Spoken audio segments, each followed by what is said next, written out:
नमस्ते दोस्तों, शिव शुक्ला का प्यारा नमस्कार।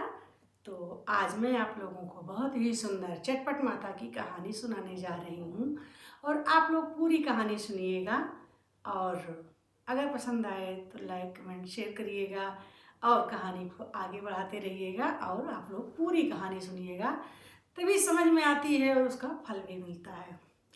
एक गांव था, तो वहाँ पे एक परिवार रहता था जो कि बहुत पैसा वाला नहीं था, अपनी रोजी रोटी चलता था।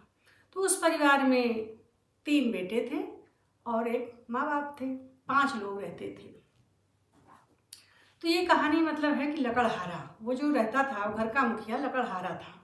तो लकड़हारा क्या करता था, जंगल में जाके लकड़ी काटता था और वही लकड़ी बेचता था, तो उसी से उसके घर की रोजी रोटी चलती थी। यही कमाना खाना रहता था। उसमें 3 बच्चे, बीबी और अपना 5 लोगों का परिवार चलता था। एक दिन क्या हुआ कि लकड़हारा जंगल में लकड़ी काटने गया और वहाँ पे उसकी तबीयत खराब हो गई लकड़हारे की। तो वो बिना लकड़ी काटे ही अपने घर वापस आ गया, कुल्हाड़ी लेके अपनी, और बीवी से कहा कि मेरी तबीयत बहुत खराब हो गई है, अब मैं कुछ दिन काम नहीं कर पाऊँगा। तो बीवी ने कहा कि आप आराम करिए, अब किया ही क्या जा सकता है। लकड़हारा आराम करने लगा। बीवी बहुत टेंशन में थी और कहती, भगवान अब हमारे घर का काम कैसे चलेगा, हमारे घर की रोजी रोटी कैसे चलेगी। तो क्या होता है कि लकड़हारिन जो थी, लकड़हारा की बीवी, वो अपने बड़े बेटे से कहती है कि बेटा तुम जंगल में जाओ और लकड़ी काट के लाओ, बाजार में बेचो, पैसा आए उससे घर का खर्चा चले, क्योंकि तुम्हारे पापा तो बीमार हो गए हैं, तो और तो कोई कमाई का जरिया है नहीं, तो जिससे जो है हमारी रोजी रोटी चले, हम लोग नहीं तो भूखे मर जाएंगे। बड़ा बेटे ने कहा ठीक है मम्मी, हम जाएंगे जंगल से लकड़ी काट के लाएंगे जैसे पापा जाते थे, और उसको बाजार में बेच के पैसा लाएंगे, उसी से घर चलेगा, पापा का इलाज भी होगा, आप परेशान मत होइए। बेटी की बात सुन के माँ को थोड़ा राहत मिली और माँ ने सुबह उठ के पूड़ी सब्जी बनाया और एक कमंडल में मीठा दूध भर के बेटे को दे दिया और कहा बेटा जाओ, भूख लगेगी तो ये खाना खा लेना पूड़ी सब्जी, और ये दूध पी लेना कमंडल से, और लकड़ी काट के बेच के आना, क्योंकि शाम हो जाती। तो माँ ने खाना बना दिया था। बेटा घर से निकला जंगल के लिए।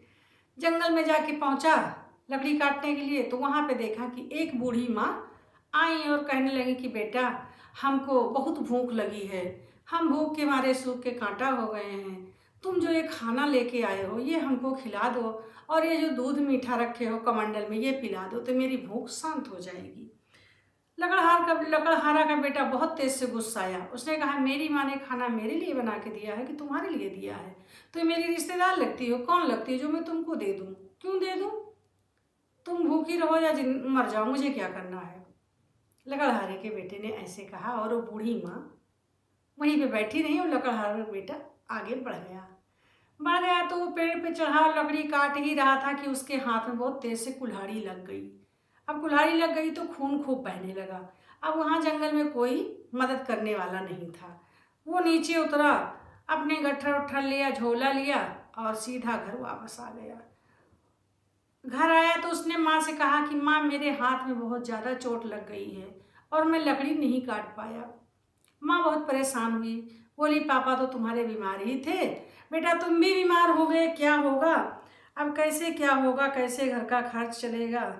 अब चट माता ही कोई रास्ता निकालेंगी, कुछ समझ में नहीं आ रहा। चटपट माता की बहुत भक्त थी, पूजा वगैरह करने जाती थी, लेकिन जब कमाई ही बंद हो गई तो बाहर निकलना भी कम हो गया, क्योंकि जाती थी तो वहाँ पे फूल माला खरीदती थी, चटपट माता के मंदिर में धुलाई करती थी और फूल वगैरह चढ़ाती थी, पूजा पाठ करती थी, जो होता था वो करती थी। अब अपने लकड़हारे की देख रेख में बाहर नहीं जा पाती थी, घर से ही अपने सुमिरन करती थी कि हे चटपट माता हमारे कमाई का कोई जरिया निकालो, हमारे पति को बेटा को ठीक करो। बोली ठीक है चलो, जो माता जी करेंगी वही होगा। रात में लकड़हारे सोई, उसको नींद नहीं आ रही थी कि अब क्या किया जाए। तो उसने जो है दूसरे नंबर के बेटे से कहा कि बेटा अब तुम जाओ लकड़ी काट के लाओ, तुम्हारे पापा भी बीमार हैं, तुम्हारा भाई भी को चोट लग गई, अब घर का खर्च कैसे चलेगा। दूसरा बेटा बोला ठीक है माँ, हम जाएंगे काटने।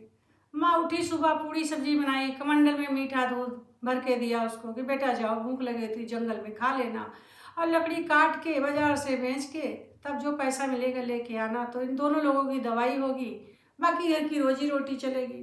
बेटा बोला माँ परेशान ना हो, मैं जाता हूँ। बेटा झोला लेके निकला खाना का, कमंडल का दूध लेके निकला और वो पहुंचा जंगल में। जंगल में पहुंचा तो वहाँ पे वो फिर बूढ़ी माँ मिली उसको। बोली बेटा जो तुम पूरी सब्जी लिए हो मुझे दे दो, खा ले, और ये कमंडल का मीठा दूध हमको दे दो, हम पी लें। हम बहुत दिन से भूखे हैं, हम भूख के मारे चल नहीं पा रहे हैं, मर जाएंगे। अगर हम खाना खा लेंगे तो हमारे शरीर में जान आ जाएगी, और बेटा तुम हमको ये खाना दे दो। दूसरा भाई और तेज से चिल्लाया, लकड़हारा बेटा बहुत तेज गुस्साया। उसने कहा क्यों दे दें हम अपना खाना तुमको खाने के लिए, तुम मेरी रिश्तेदार हो, मेरी कौन लगती हो। बुढ़िया माँ बोली बेटा मुझे भूख बहुत लगी है। बोली भूख लगी तो मैं क्या करूँ, मैंने ठेका ले रखा है क्या, ये खाना मेरी माँ ने मुझे दिया मेरे लिए कि मुझे भूख लगेगी तो मैं खा लूँगा और ये मीठा दूध पी लूँगा। बड़ी देर से चिल्लाया और आगे बढ़ गया पेड़ पे चढ़ा, लकड़ी काट ही रहा था कि कुल्हाड़ी छूट के उसके पैर में लगी और पैर में उसके भी चोट लग गई। बहुत खून बह रहा, लेकिन जंगल में कौन मदद करता, कोई था ही नहीं। उसके बाद क्या होता है, वो भी उतरता है अपना झोला जम्मल लेके, कमंडल अमंडल घर वापस आ जाता है और माँ से कहता है कि माँ मुझे भी चोट लग गई भाई की तरह, मेरे पैर में बहुत तेज चोट लग गई, खून नहीं बंद हो रहा।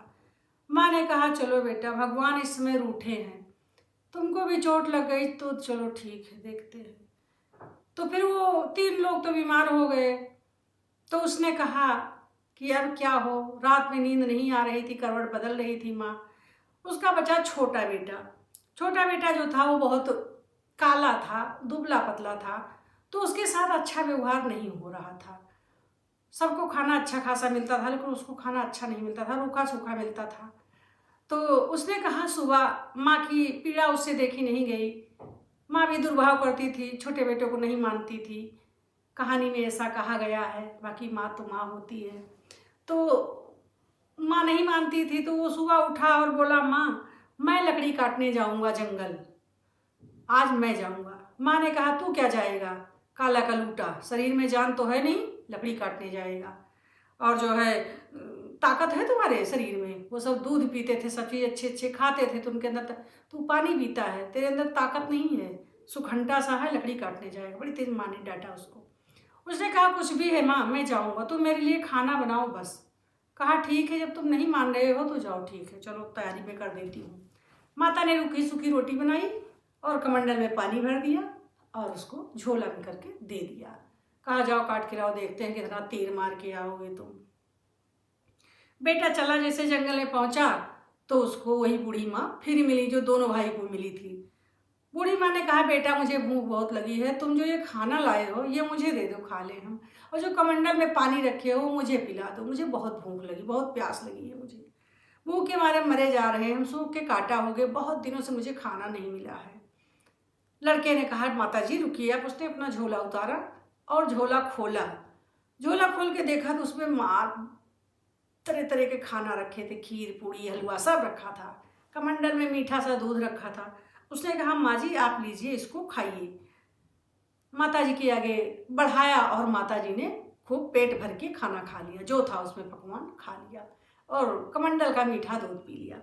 माता जी बहुत खुश हुई और कहीं कि अब तुम इसके बदले में क्या चाहते हो, जो मांगो हम देंगे। लड़के ने कहा मुझे माता जी कुछ नहीं चाहिए। बोले नहीं, तुमने मेरी भूख मिटाई है, मैं बहुत दिन से भूखी थी, इसके बदले में तुम जो मांगोगे हम देंगे तुमको।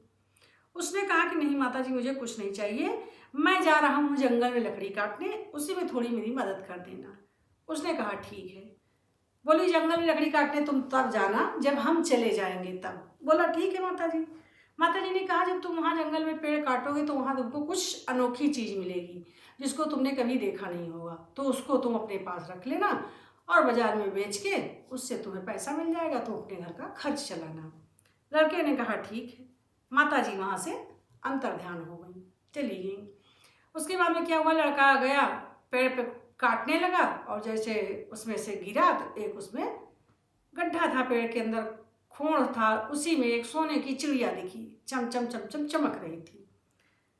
लड़के ने जल्दी से सोने की चिड़िया लिया और लेके चलते बना वहाँ से। बोला अब लकड़ी क्या करेंगे, इसी चिड़िया को ले जाएंगे और बाजार में बेच देंगे तो हमको ढेर सारा पैसा मिल जाएगा और हमारे भाई और पापा की दवा भी हो जाएगी और हमारे घर का खर्च भी चलेगा। वो चिड़िया लेके चला कि हम बाजार में बेच देंगे। जाते जाते रात हो गई, चिड़िया नहीं बिक पाई, दुकान उठ गई, सारी दुकानें उठ गई और वो चिड़िया लेके सोचा अब क्या करें। तो वहाँ पे रैन बसेरा था, एक राजा का महल था, तो वहाँ पे राजा ने रैन बसेरा बनवा के रखा था मुसाफिर के रुकने के लिए। तो वहाँ एक आदमी से उसने पूछा कि भैया क्या मैं यहाँ रुक सकता हूँ। उस आदमी ने कहा हाँ ये मुसाफिरों के लिए है, आप इसमें रुक जाइए।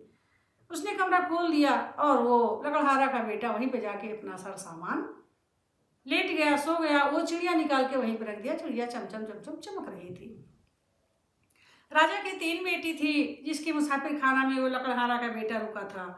वो लड़कियां उसके कमरे में गईं, एक देखी तो बोली बहुत सुंदर चिड़िया है, तो चमचम चमचम चमक रही है, क्यों ना इसका एक पर हम तोड़ लेते हैं। जैसे वो पर तोड़ने गई तैसे उसी में चिपक गई। जब वो चिपक गई तो उसने अपनी दूसरी बहन को आवाज़ दिया, बहन आओ यहाँ आओ, बहन आओ, देखो हम चिपक गए, हमको छुड़ाओ। दूसरी बहन जाती है, वो भी उसी में चिपक जाती है। अब दोनों बहनें तीसरी बहन को बुलाती हैं, बहन आओ देखो मुझे से छुड़ाओ, इसमें मैं चिपक गई हूँ चिड़िया में। तीसरी बहन जाती है, वो भी चिपक जाती है, तीनों चिपक जाती हैं। अब बहुत परेशान है। अब जब लकड़हारे का बेटा सुबह उठता है, देखता है तो तीनों बहनें इसी में चिपकी हुई हैं। तो कहती है कि हमको छुड़ा लो, हम इसमें देखने आए थे और हम इसी में चिपक गए। लकड़हारे ने कहा नहीं, तुम लोग देखने नहीं आई थी, अगर देखने आई होती तो दूर से देखती, तुम लोग इसमें कुछ जरूर सोची होगी, इसीलिए तुम लोग इसमें चिपक गई। अब वो लोग छूट ही नहीं रही हैं। अब सुबह हुई तो लकड़हारे लड़का फिर चला। अब वो जो छूट नहीं रही हैं तो वो अपनी चिड़िया लिया और वो तीनों बहनें उसी में चिपकी हुई जा रही हैं। लकड़हारा का बेटा जा रहा था, उसके बाद में देखा कि रास्ते में एक आदमी खेत में काम कर रहा था। वो दौड़ा, बोला अरे अरे अरे अरे तो हमारे राजा साहब की तीनों बेटियां, इनको कहाँ लेके जा रहे हो, इनको छोड़ो इनको छोड़ो। और वो सब करे हमको छुड़ाओ हमको छुड़ाओ। जैसे वो छुड़ाने चला बस वो भी उसी में चिपक गया, वो भी नहीं छूट रहा। 4 हो गए। अब चारों को लेके फिर गया, जा ही रहा था तैसे 2 लोगों ने और देखा और वो भी कहे अरे भाई ये कौन है, ये कहाँ लिए जा रहा है, ये देखो ये इनको छुड़ाओ इनको छुड़ाओ। सब लोग चिल्ला रहे थे कि हमको छुड़ाओ। बस जैसे वो लोग छुड़ाने आए 2 लोग और उसी में चिपक गए। अब 2 लोग उसमें चिपक गए तो 3 वो थे, 1 वो था, तो 4 5 6 लोग उसमें चिपक गए। अब 6 लोग को लेके चल रहा है लकड़हारा, अपनी चिड़िया को दबाए है और 6 लोग वो घसीटते हुए चल रहे हैं। अब जो देख रहा वही भीड़ लग रही, जो देखो वही भीड़ लग रही है। उसके बाद में क्या होता है कि संध्या होने लगती है और वो फिर जो है एक जगह रुक जाता है लकड़हारा। उसकी उस दिन भी बिक्री नहीं होती चिड़िया की। फिर क्या होता है कि दूसरे दिन जो है और उसमें 2-4 लोग देखते हैं तो कहते ये तो अजूबा है भाई, देखो एक चिड़िया में इतने लोग चिपके हैं और चल रहे हैं 6 लोग 7 लोग। 6 लोग चिपके थे, 7वां लकड़हारा का लड़का था, 7 लोग एक साथ चल रहे हैं तो देखने वाले देख रहे हैं, हंस रहे हैं, जो देखो वही हंस रहा है। अब वो तो भाई अपनी चिड़िया लेके चल रहा है लकड़हारे के लड़का बाजार में बेचने के लिए कि जब हम बेच देंगे तो ये सब अपने आप ही छूट जाएंगी। तो क्या होता है कि वहाँ पे एक आदमी आया और बोला कि हमारे यहाँ एक राजा है, हमारे गांव में एक राजा है नगर में, तो वो जो राजा है उनकी बेटी बहुत दिन से हंसी नहीं है और वो कहते हैं कि जो मेरी बेटी को हंसा देगा उससे मैं अपनी बेटी की शादी कर दूंगा। भाई वो जाता है लकड़हारे लड़का, 7 लोग जाते हैं उसके यहाँ। तो अजूबा था देख के, एक चिड़िया में इतने लोग चिपके चल रहे हैं। वो बोलता है ठीक है। लकड़हारा जाता है राजा के महल में और जैसे उनकी राजकुमारी देखती है कि एक ही चिड़िया में 6 लोग चिपक के चल रहे हैं, छूट ही नहीं रहे हैं, ये तो अजूबा है। तो वो हंसने लगती है, खूब हंसती है राजा की बेटी, जो कि कभी हंसी ही नहीं थी किसी कारणवश, खूब हंसती है खूब हंसती है। भाई ये समस्या तो समाधान हो गया। राजा की बेटी तो हंसी, राजा खुश हुए, लेकिन राजा अपनी शर्त से वो हो गए। राजा ने कहा था जो मेरी बेटी को हंसाएगा मैं उसी के साथ अपनी बेटी की शादी कर दूंगा। अब इसकी वजह से उनकी बेटी हंसी तो अजूबा की वजह से, लेकिन राजा मुकर गया। उसने कहा मैं इस लकड़हारे के लड़के से शादी नहीं करूंगा क्योंकि ये बहुत काला है, दुबला सा है, अच्छा नहीं है, कहाँ मेरी राजकुमारी कहाँ ये लड़का, अच्छा नहीं, मेल जोल नहीं मेरी बेटी का। उसके बाद उसने कहा भाई वो चिड़िया जो था वो छोड़ दिया, वो चिपके लोग अपना गए, अपने घर गए। वो चिड़िया से ध्यान हटा लिया कि चिड़िया जाने दो, अब तो हमारी जो राजा की बेटी से शादी हो जाएगी तो मुझे क्या करना, मुझे तो राजकुमारी मिल जाएगी। अब क्या होता है, उसने कहा, लकड़हारे के बेटे ने कहा कि भाई राजा तुमने ये शर्त रखी थी तो हमने तुम्हारी राजकुमारी को हंसा दिया, आप शादी करो। बोले शादी नहीं करूँगे, मेरी एक शर्त और है। उसने कहा ये कौन सा शर्त है? उसने कहा जब तुम 9 मन दूध पी लोगे या कोई पीने वाला होगा तो हम अपनी बेटी की शादी तुमसे कर देंगे। उसने कहा चलो ठीक है। वो भागता हुआ उसी जंगल में गया जहाँ पे वो माता जी मिली थी उनको। तो क्या हुआ कि वहाँ पे वो उसका बेटा खेत जोत रहा था बैलों के साथ में, और वहीं बैठा वो रो रहा था कि मुझे भूख बहुत लगी है। तब तक ये लड़का पहुँचता है वही माता जी के पास जो माता जी भूखी थी। उसने कहा माता जी क्या हुआ, ये कौन है रो रहा है? उसने कहा भैया ये मेरा बेटा है, बहुत भूखा है, कह रहा कि हम सारे जंगल का पानी पी लिया, कहीं इसकी प्यास ही नहीं बुझी, कह रहा मैं 9 मन दूध पीऊँगा तभी मेरी प्यास बुझेगी। उसने कहा चलिए चलिए, मेरा तो वहाँ पे है एक राजा ने ये शर्त रखी, चलिए। उसने कहा चलिए, उसको लेके आता है और वो मार भर भर के घड़ा मटका खूब ड्रम दूध आता है और वो खूब दूध पीता है, खूब दूध पीता है। उसका पेट ही नहीं भरता। ये भी शर्त राजा हार गए। उसने कहा राजा साहब अब मेरी शादी करिए अपनी बेटी से। राजा ने कहा नहीं, तुम शर्त तो जीत गए लेकिन मैं शादी नहीं करूँगा। उसने कहा अब कहीं मेरी एक और शर्त है। बोले कौन सी शर्त है? उसने कहा जो आदमी 9 मन रोटी खा लेगा मैं उससे शादी करूँगा अपनी बेटी की। फिर वो जंगल की तरफ दौड़ते हुए जाता है और भागते हुए जाता है तो वही माता जी वहाँ पे फिर मिलती हैं, और वहाँ पे माता जी का लड़का है, वो भूख के मारे रो रहा है। पूछती है, वो पूछता माता जी ये कौन है? कहती मेरा बेटा है, ये भूखा बहुत है, ये कहता है मैं 9 मन रोटी खाऊंगा तभी जिंदा रह पाऊंगा। उसने कहा इसको मेरे साथ भेजिए। उस लड़के को फिर लेके राजा के महल में आ जाता है और खूब रोटी बनती है, खूब रोटी बनती, खूब रोटी खाता, वो रोटी खाता ही चला जाता, उसका पेट ही नहीं भरता, और रोटी मांगता है और राजा भी हार जाते हैं, रोटी कम पड़ जाती है। ये फिर शर्त जीत गया, राजा फिर शर्त हार गए। भाई उसने कहा अब तो शादी तुमको हमसे करनी ही पड़ेगी। तो राजा ने कहा चलो ठीक है भाई, 3 शर्त राजा हारे। एक तो उनकी बेटी का हंसाने वाला, उन्होंने ऐलान किया था कि जो मेरी बेटी को हंसाएगा उससे शादी करूँगा मैं। ये गया हंसाया, फिर कहा जो रोटी 9 मन दूध पिएगा, ये भी लेके गया, दूध पिलाया, फिर रोटी खिलाया, सब शर्त ये जीत गया। फिर राजा ने मजबूरी में आके कहा कि ठीक है मैं ब्याह करूँगा। तो वो गया, बूढ़ी माता को भी लेके आया राजा के महल में, और राजा की राजकुमारी से इसकी शादी हो गई, लकड़हारे की बेटी की, जो लकड़ी काटने जंगल गया था। अब जब स्वयं शादी हो गई राजा की बेटे से, तो राजा की बेटी, बूढ़ा माता और बूढ़ा का लड़का सब लोग अपने जंगल में आए। जंगल में आए तो बूढ़ी माता ने बताया सब कहानी। उन्होंने बताया बेटा मैं हूँ चटपट माता और तुम्हारी माँ हमारी बहुत बड़ी भक्त हैं, और मैं परीक्षा ले रही थी, ये सब हमारा ही कराया हुआ है तुम्हारी किस्मत को चमकाने के लिए। तुमको कोई मानता भी नहीं था घर में, और जो तुम्हारे 2 भाई आए थे उनसे भी मैंने खाना मांगा था तो मुझे इतना डांटे हैं वो दोनों भाई तुम्हारे की पूछो नहीं, इसीलिए उनको चोट भी लग गई।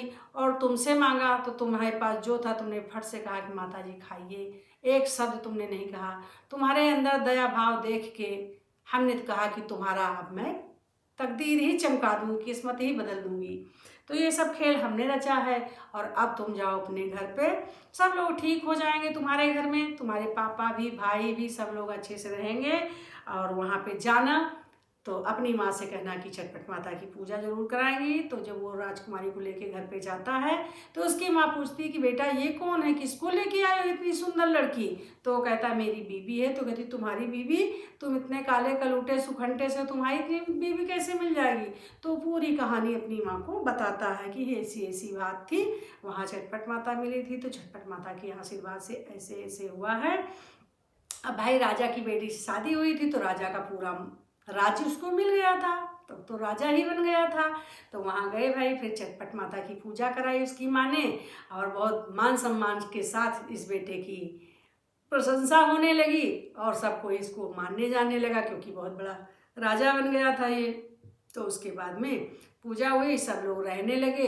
तो चटपट माता ने जैसे उसका भला किया उसके ऊपर अपनी दया दृष्टि बनाई। माता रानी ऐसे सबको करे और सब खुश रहे, सबके अंदर माता जी का प्रेम बना रहे, सब कोई पूजा करे और विश्वास रखे कि चटपट माता सबका भला करती हैं।